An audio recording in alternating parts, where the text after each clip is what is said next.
Kagabi po dumating sa Macau si pambansang kamao Manny Pacquiao para sa laban nila ni Brandon Rios sa linggo. At habang nasa eroplano, bakas kay Manny ang saya at paghahangad na manalo muli para manumbalik ang ngiti sa bawat Pilipino. Balita hatid ni Connie Sison. Kita sa mukha ni Manny ang pagkasabik sa muling pagsabak niya sa laban. Matatandaang namahinga si Manny sa pagboboxing ng halos isang taon matapos siyang matalo sa huling laban nila ni Juan Manuel Marquez noong Disyembre ng nakaraang taon. Excited na ako. Wala namang wala kailangang aalalahanin.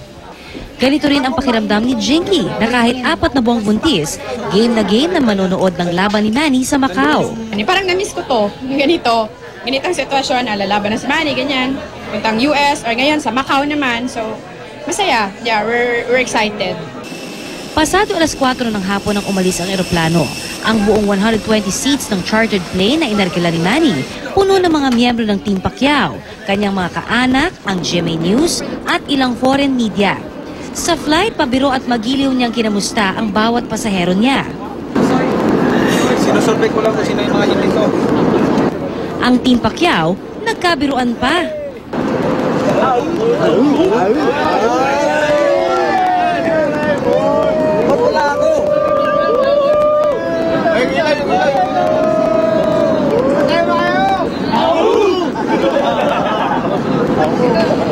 Ang mga flight attendants, sinamantala naman ang pagkakataon na magpa-picture kay Manny. Sa puntong ito, siya naman ang nagpresentang maging photographer ng kanyang official photo kasama ang inyong lingkod. Di nagtagal, lumabas din ang pagkapilyon niya. Pilit na ginigising ang mga tulog na pasahero. Masaya at energetic ang pambansang kamao. Walang bakas ng pagod matapos niyang sumabak sa matinding training. Pasado alas 7 ng gabi dumating si Manny sa Macau. Bit-bit niya ang hangarin ng bawat Pilipino na muling manumbalik ang ngiti ng lahat sa pamamagitan ng inaasahang maiuuwing tagumpay mula sa kanyang laban. Connie Sison, GMA News.